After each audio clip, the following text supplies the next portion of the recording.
Magandang umaga sa ating lahat. Tayo po ngayon ay nasa ika-30 linggo sa kaluluwang panahon. Sa ating ebanghelyo, nadarama na kababa ang loob ng isang publikano sa kabila ng paghahamak sa kanya ng isang Pariseo.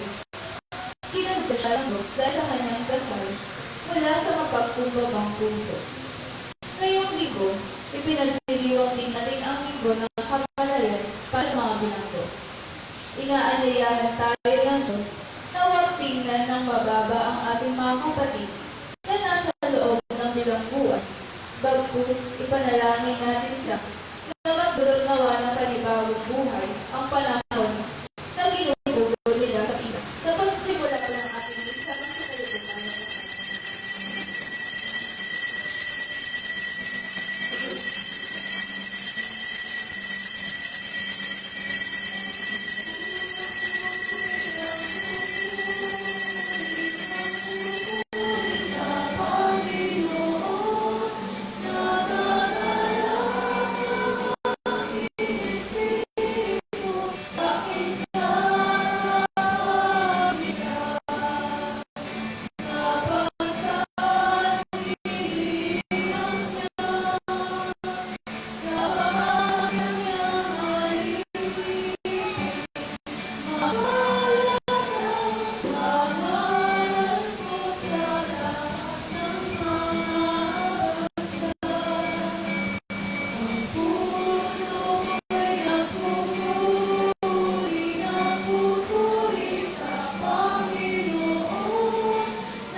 At sumayin.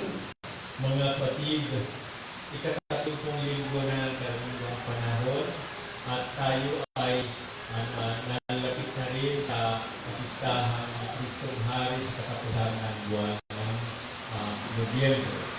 Kaya tayo ngayon ay paghahanda sa mga darating ng mga pagkakataon na tayo ay makipagsabi sa ating Panginoon sa kapistahan ng mga patay at mga kaluluwa sa darating ng Nobyembre sa Sabado.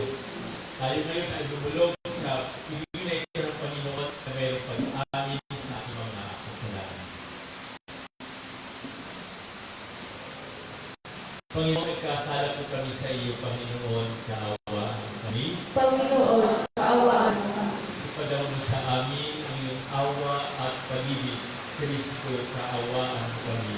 Kristo, kaawaan kami. Makabilang nawa kami sa iyong iniligtas, Panginoon, kaawaan kami. Panginoon, kaawaan kami. Kaawaan tayo ng mga pangyarihang Diyos, kaawaan sa mga kasalanan, at patubayan tayo sa buhay na walang hanggan. Amen.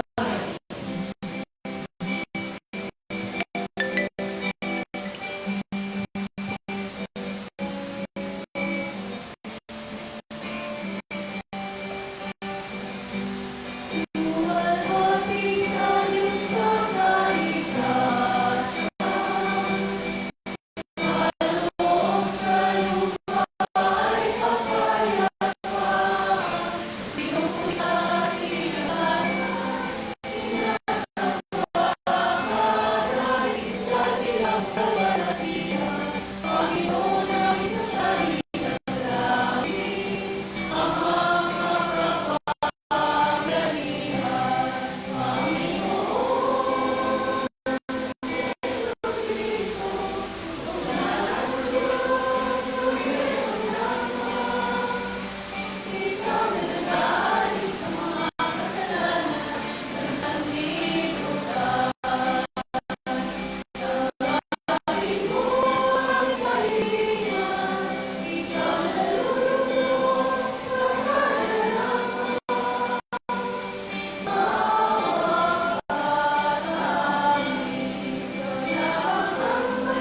kapangyarihan, ang pananampalataya, pag-asa, pag-ibig namin ay iyong dagdagan. At gawin mong mahalin namin ang iyong mga kautusan upang sa mga pangako mo kami ang dapat makinawang sa pamamagitan ni Jesucristo kasama ng Espiritu Santo magpasawalang hanggan.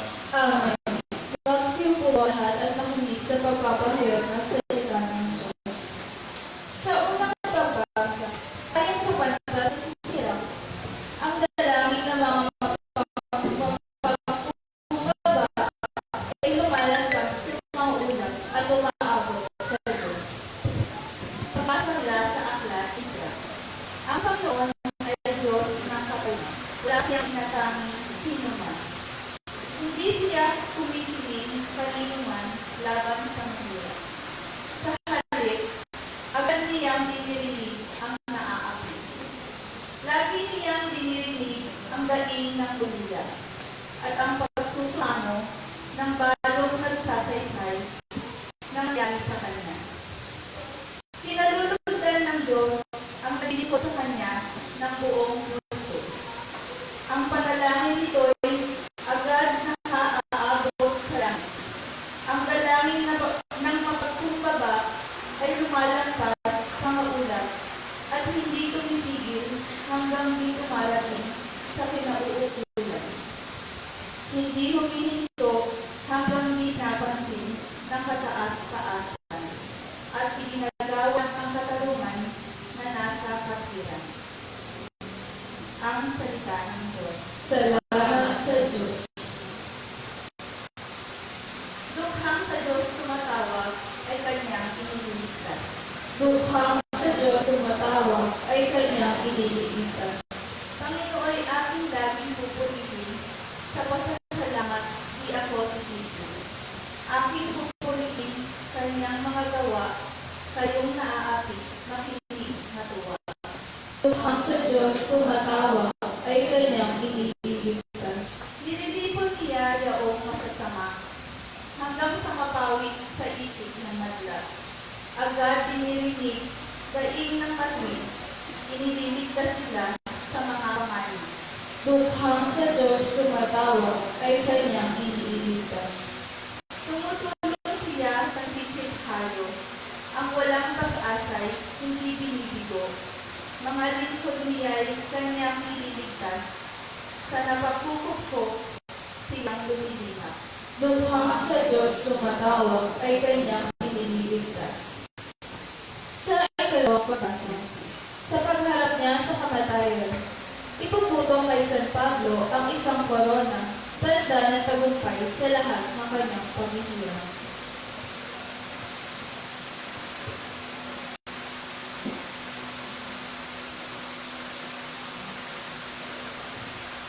Pagbasa mula sa ikalawang sulat ni Apostol San Pablo kay Timoteo. Pinakamamahal ko, ako'y iaalay. Dumating na ang oras na pagpanaw ko sa buhay na ito. Puspusan akong lumaban sa paligsahan. Natapos ko na ang dapat kong takbuhin. Nanatili akong tapat sa nananampalataya. Kakamtan ko na ang korona ng pagtatagumpay. At sa araw na ito, ang Panginoon na siyang makatarungang hukom ang magpuputong sa akin ng korona. Hindi lamang sa akin, kundi sa lahat ng nananabik sa huli niyang pagpaligid. Walang sumama sa akin nang una akong humarap sa hukuman. Pinabayaan nila akong mag-isa. Patawarin nawa sila ng Diyos. Ngunit, pinatnubayan ako ng Panginoon at binigyan ng lakas upang maipahayag sa mga hentil ang salita. Naligtas ako sa tiyak na kapahamakan. Ang Panginoon ang magliligtas sa akin sa lahat ng kasamaan, at siya rin ang maghahati sa akin sa kanyang kaharian sa langit. Purihin nawa siya magpakailanman. Amen. Ang salita ng Diyos. Salamat sa Diyos. Magsitayo po tayo lahat.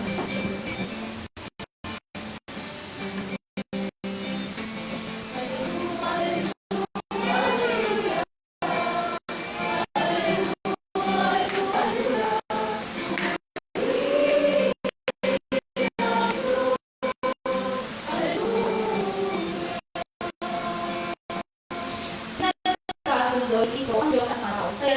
tayo.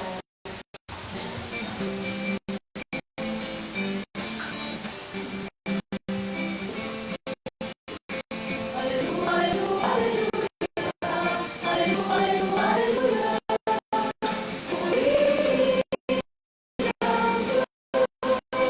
alleluia. Subayin niyo ang Panginoon. At sumayin ko.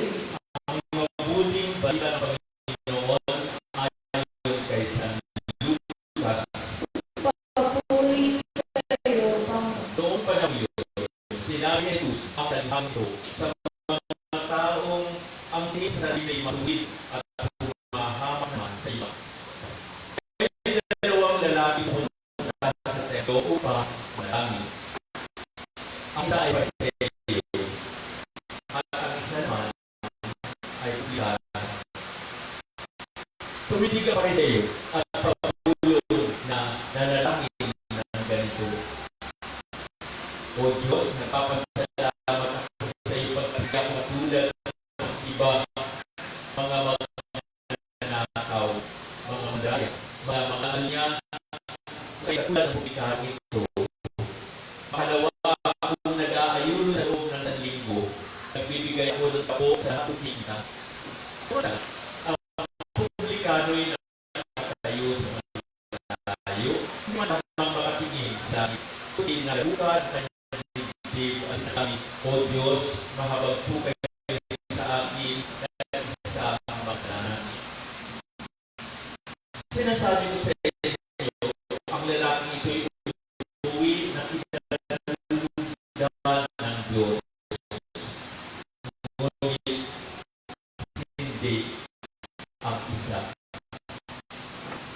Sapagkat ang sino makapataas, kumababa, at nagpapakaba ay taas. Ang pagkikita ng Pinupuri namin, Panginoong Jesus. mga kay Kristo, maraming ko ang mga pagkukulsa at talagang maging masigasin kayo sa pagdarasal. Kasi kung hindi kayo masigasin, ay talagang hindi masyadong malakas ang dasal ninyo. Kaya lagi paulit-ulit persistent, no? Hindi napaghihina ang loob. Pero ngayon, ito sa atin, tungkol pa rin sa pananalangin. Pero ang pagpupulong ng Panginoon, manalangin na totoo. Totoo, manalangin. Pero kung ang ito niya ay tungkol sa totoong panalangin, ay panalangin ba hindi totoo? May panalangin ba hindi totoo? Kasi ang tuloy, ganito tayo sa totoong panalangin. Ang panalangin ba natin ang bigay sa ating mga o araw, si Jesus para sa akin natin, wrong attitude at tayo, proper attitude sa panalangin. Yung true prayer at saka hindi totoo na panalangin. Ang tunay na bigay ay ang panalangin sa Pariseo. Ang Pariseo ayaw na kapalit niya. Paano dasal ang Pariseo? Sa tayo nakakita sa kwento ni Jesus. Sabi niya, pumunta siya sa harapan kasi kung saan ang pwesto. May nakalakang pwesto para sa kanya pagdasal. Ang pwesto yun, sabi niya, sinabi niya sa sarili. Yung pagdasal niya, hindi upang makapag-ugnayan sa Diyos. Hindi ang dasal niya ay pagpapulong, papunta sa sarili niya. Sino ang kinakausap niya? Sarili niya. Ako, sarili niya ang kinakausap niya, yung mga panalangin. O gusto ang panalangin niya. Pero hindi totoo ang panalangin. Akala ko lang, pagdasal yun. Pero hindi totoo. Kasi ang sasabihin niya ito ay parang pagbayad sa Diyos. Hindi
Pero paano siya nagsasabi sa sarili niya?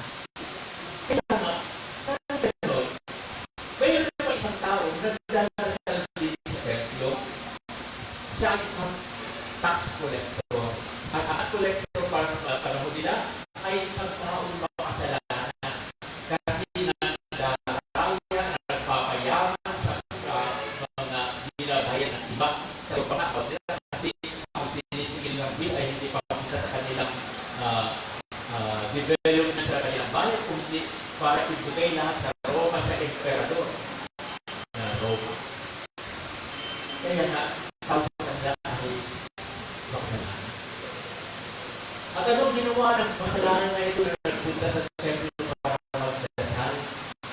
Nandun lang siya sa may gilid. Hindi tingin sa Diyos. At ang sabi ng namin, Panginoon, maawa ko kayo na sa akin na makasalanan. Yun lang dasal na. Maawa ko kayo na kasalanan ko ako. Patawarin po ninyo ako. At ano ang sabi ng Panginoon? Yun ang tamang panalangin.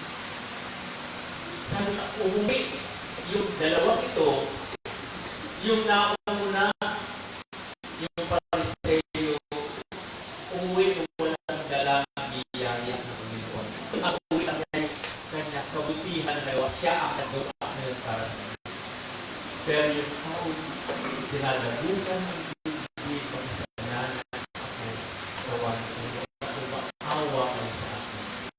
Sabi ng Panginoon, umuwi siya, dala-dala ang awa, habang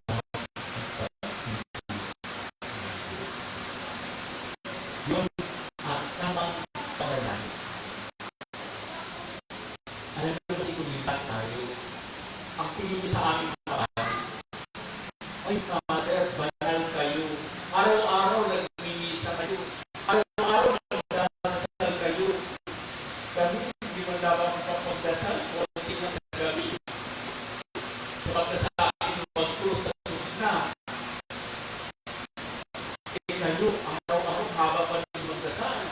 Napapadal ninyo. Tutulungan ko. Kung minsan ang nga ang nagsasabi na, mabuti ang mga ito. Kung minsan may mga kilala akong mga tao, may maaga pang kumigising na. Nagtatrabaho na. Pagkatapos pag-linggo, nagtiyak na kapasita ka na ang trabaho nila para makapagsimba. Kung minsan nalilate pa sila kasi halos iba, tapos sa mga gawain. Nakakapagdasal, nakakapagsimba, sa gitna ng pag-linggo. Sabi ba ang isa, sila ang taong inalulugan ng Diyos. Kunti man ang kanilang panahon para magdasal. Pero yung ginagawa nila, maawa po kayo sa amin. Makasalanan ko. At yun, kung titignan mo, yun ang panalangin pinalulugan ng Diyos. Hindi man masama na tayo ay palaging nagdadasal. Hindi naman masama na tayo ay palaging nagdadasal. Pero sa aming pananaw, ang uri na inaasahan natin biyaya na galing sa Diyos.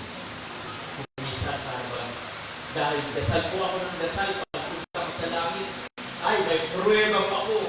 Kasi ang aking tuhod ay nagkakalo na sa kaluluhod. Yun ba ang papakita ko sa Panginoon? O ang ipapakita ko ay ang puso mo na tunay ay malasakit sa inyo. Diba meron tayong mga natutuna na mga taong simba ng simba, laman ng simbahan, pero patuloy ng bahay, patuloy ang kasambahay. Yung nagsisigaw sa palagay ko natin yung araw-araw na sa mga ilalita ng Diyos. Kung pag-uwi ng bahay, kung ano-ano ang mura sa nasahan, sa mga kasama sa bahay.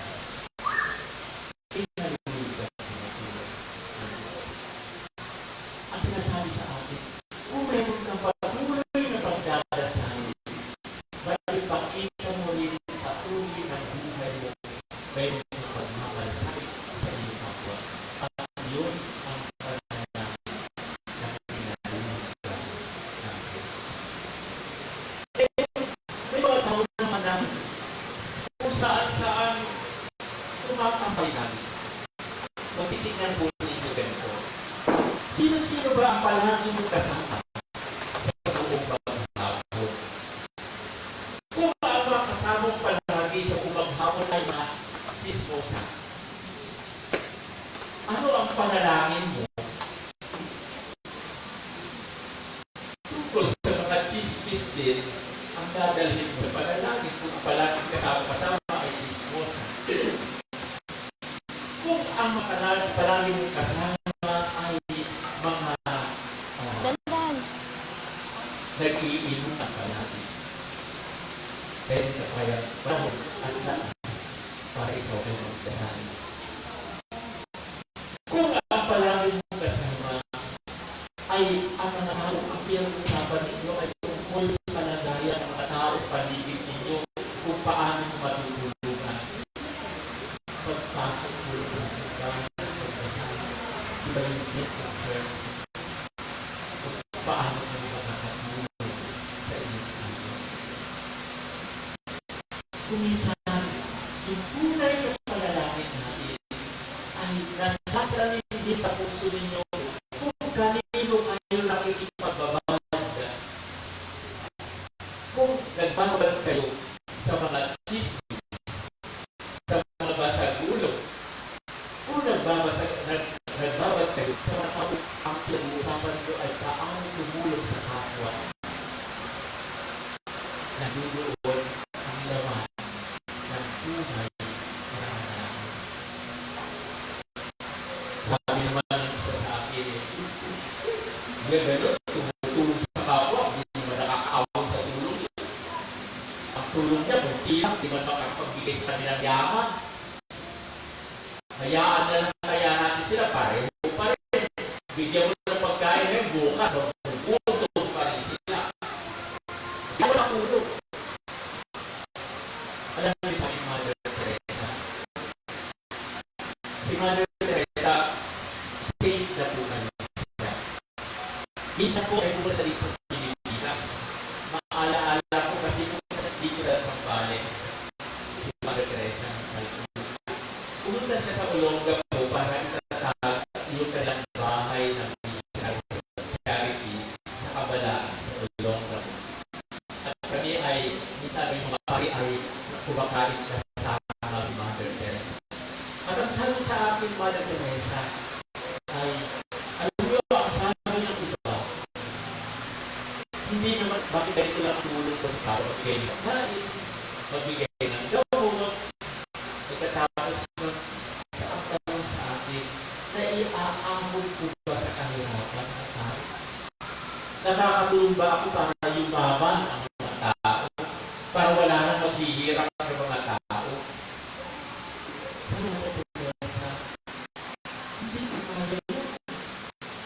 Alam ko, hindi ko kaya na iaahon sila sa kahirapan.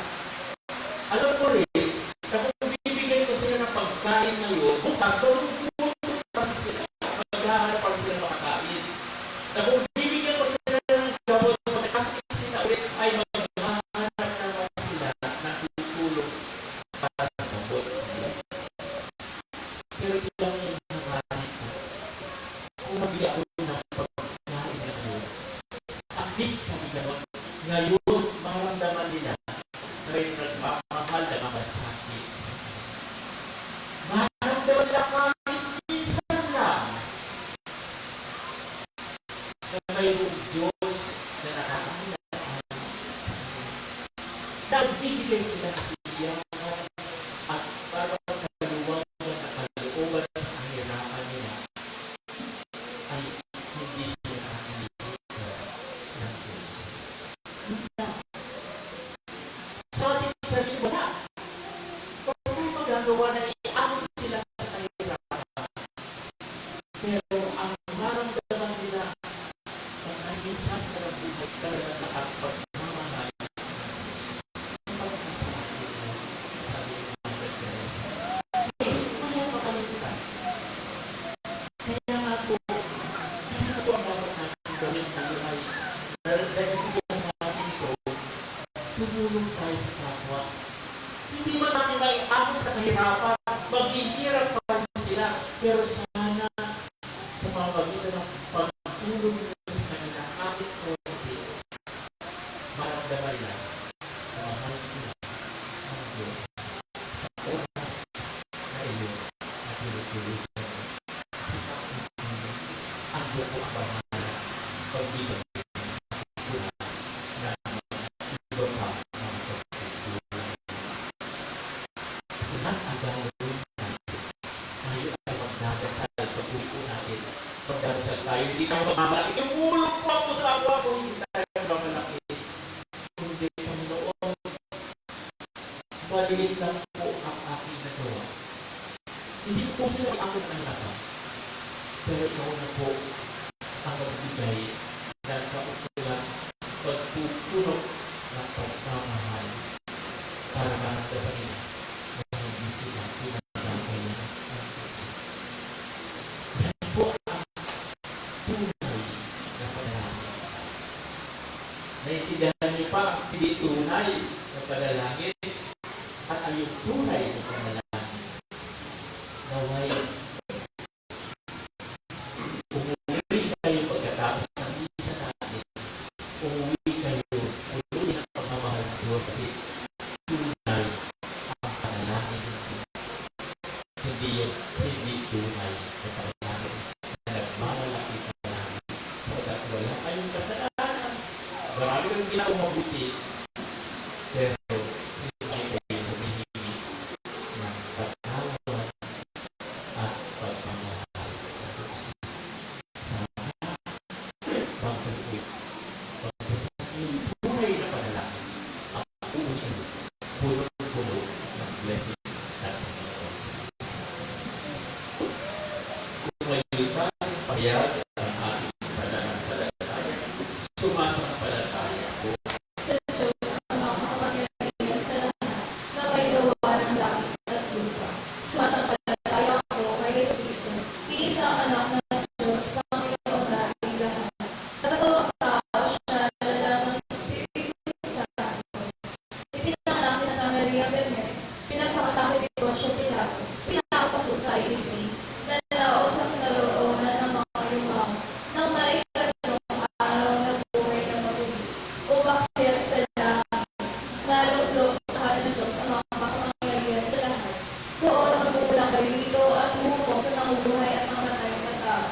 Sumasampalataya naman ako sa Diyos Espiritu Santo, sa banal na simbahang Katolika, sa kasamahan ng mga banal, sa kapatawaran ng mga kasalanan, sa pagkabuhay ng muli na namatay na tao, at sa buhay walang hanggan. Amen.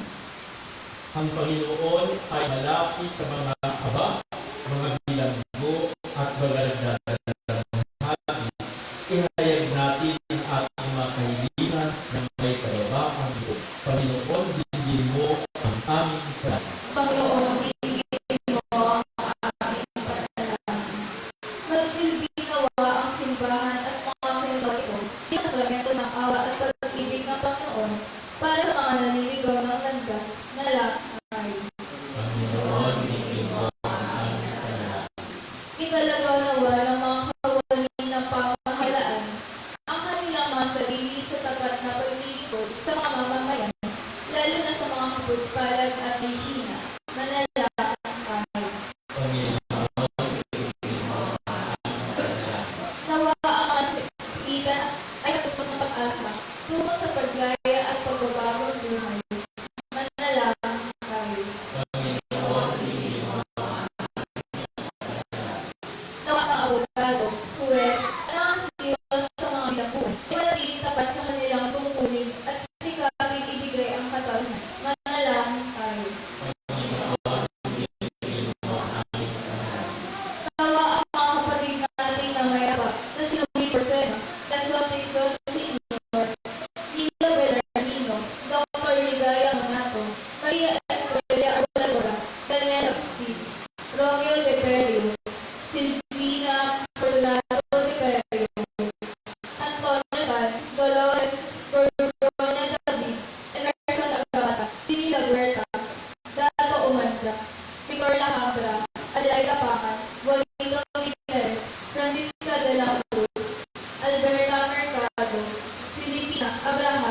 Consuelo, Valentin Sison, Father Chico Vicente, Leopoldo Calderon, Edita, Raymond Matoto, Dante Galuyo, Pablo Abata, Asuncion Quime, Facundo Senior, Junior, Rogelio Isabel Beltran, ay makabit ng buhay na walang hanggan sa piling ni Cristo upang kailang muli ang kasilayan ng iwala at kailanman hindi nagmamahal. Manalangin tayo.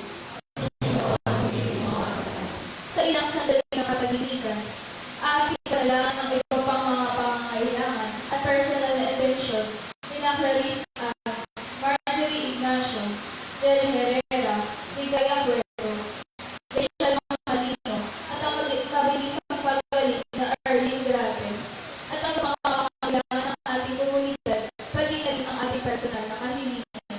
Manalangin tayo.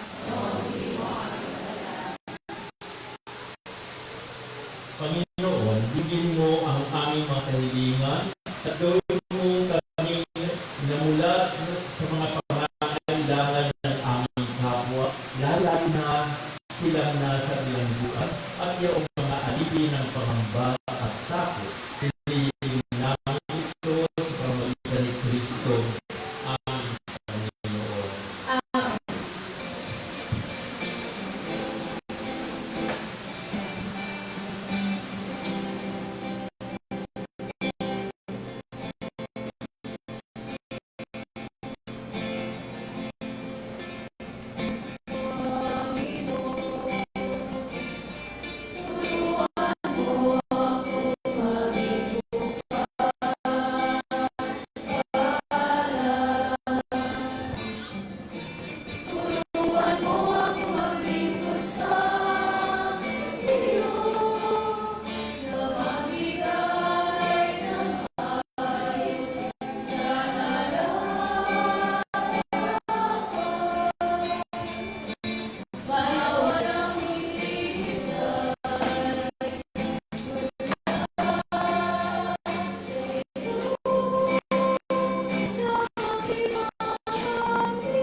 Magsasayo na po ang lahat. Manalangin tayo at sa piling upang paghahari natin ay kalugdan ng Diyos Ama makapangyarihan. Tanggapin nawa ng Panginoon itong pag-aayos sa iyong mga kapit sa pulihan niya at karangalan sa ating kapakipakan at sa buong sambayan ng planan.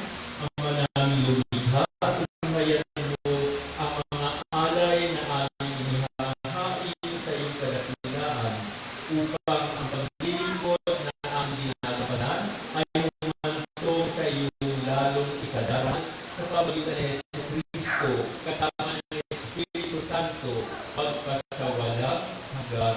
Amen. Sumainyo ang Panginoon.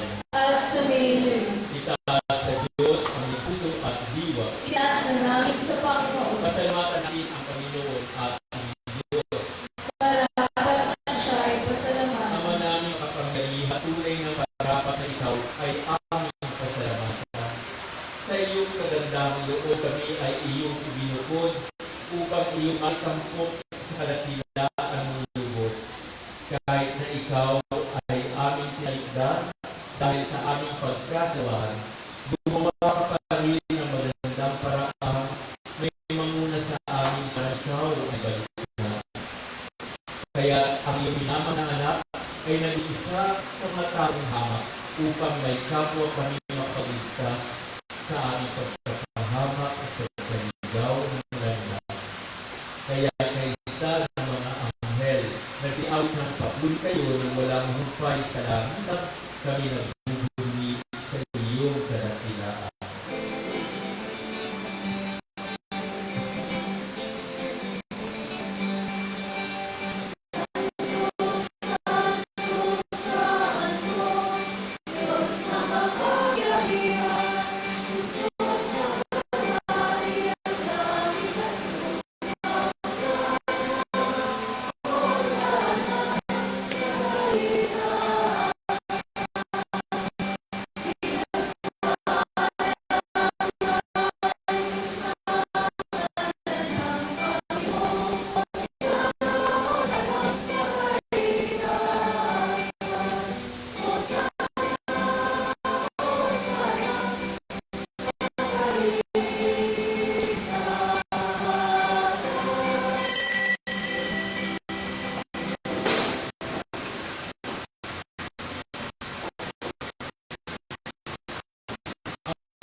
Kaya sa pamagitan ng Espiritu kayo nagkaloob nito upang para sa amin ay itatawanan at dugo ng aming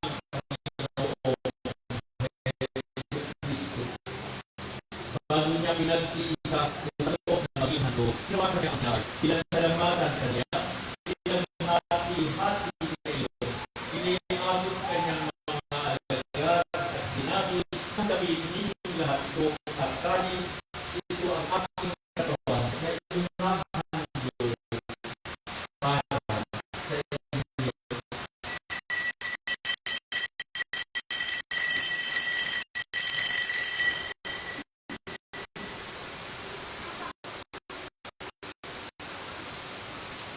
Gayon, pagkatapos ng maunang hinawakan ang kalis, muli kanyang pinasalamatan, iniabot ang kalis sa kanyang mga alagad at sinabi, tanggapin ninyo lahat ito at inumin. Ito ang kalis ng aking dugo ng bago at walang hanggang tupan. Aking buhay buhos pa sa inyo at para sa lahat sa ipagpatawad ng mga kasalanan. Gawin ninyo ito sa pag-alala sa akin.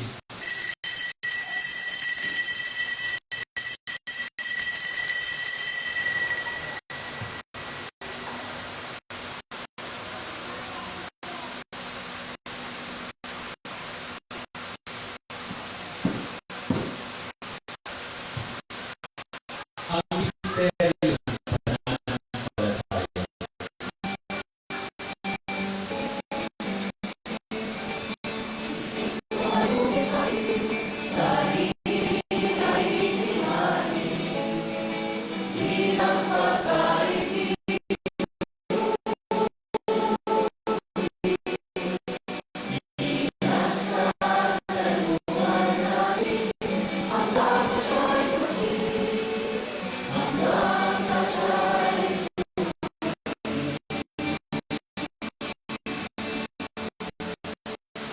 Ang mga ginagawa namin ngayon ang pagkalala sa pagkakaya muling pagkabuhay na. Kaya inaari namin sa iyo ang tinapay na nagbibigay buhay at ang kalis na nagkakaloob ng kaligtasan. Kami nagpapasalamat na iyong natulad sa harap mo para maglingkod sa iyo. Kaya sabi namin na kami magsasalo-salo sa katawan ng dugo ni Kristo ay mapaglo sa pagkakaisa sa pamamagitan ng Espiritu Santo. Ang magiging mo ang simbahang laganap sa buong daigdig, kasi kami sa pag-ibig kaysa ni Francisco na aming Santo Papa, ni Bartolome na aming mahal na Obispo, ang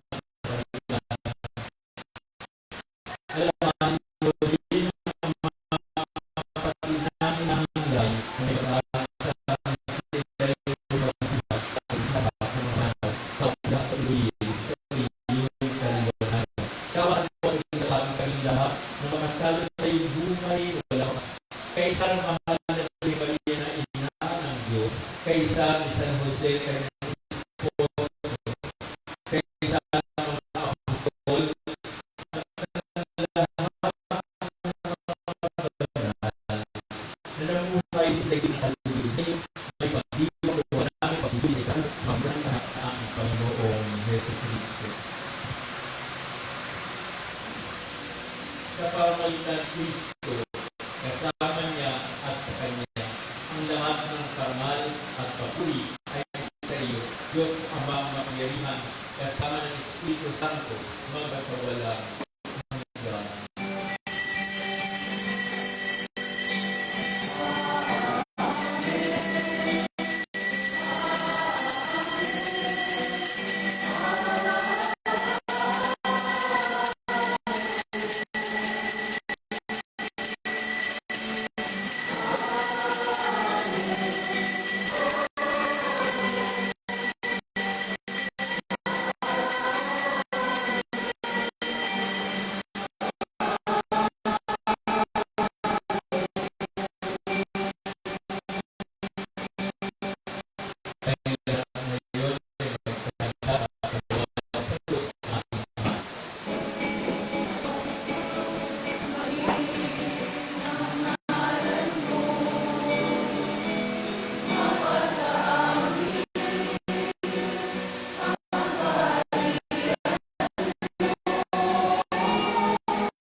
Ingat ka sa lahat ng masama, pagkalooban, kapayapaan, araw-araw, iligtas kasalanan at ilayo sa lahat ng kapahamakan. Samantalang ang pinananabikan, dakilang araw ng pagpapahaya ng tagapagligtas namin si Yesu Kristo. Sapagkat iyo ang kaharian at ang kapangyarihan at ang kapurihan at kapayapaan. Panginoong Jesu Kristo, sinabi ko sa inyo mga apostol, kapayapaan ang iniiwan ko sa inyo, ang aking kapayapaan ang binibigay ko sa inyo. Tunayan mo ang pananampalataya, huwag ang mga pagkakantal. Pagkalooban kami ng kapayapaan at pagkakaisa ayon sa iyong kalooban, kasama ng Espiritu Santo, magkasawalang hanggan. Amen. Ang kapayapaan ng Panginoon ay lagi sumayin ng lahat. At sumayin. Magbilayan tayo, pagkaan sa isa't isa.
Magandang umaga po sa ating lahat. Kayo po ay muli namin inaanyayahan na ngayong hapon po na dumating po sa ating Diyosan na gaganapin pagkatapos ng ating misa sa hapon. Sana po lahat tayo ay makadalo sa sinaming pagdiriwang. Tinawag po ang mga salamat.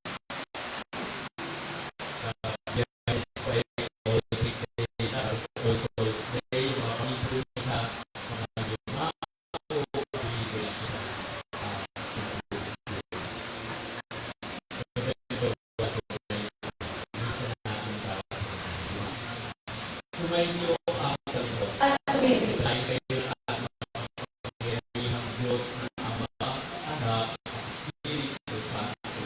Kaya nga sa ating puso at diwa, ang kapatid ni Kristo. salamat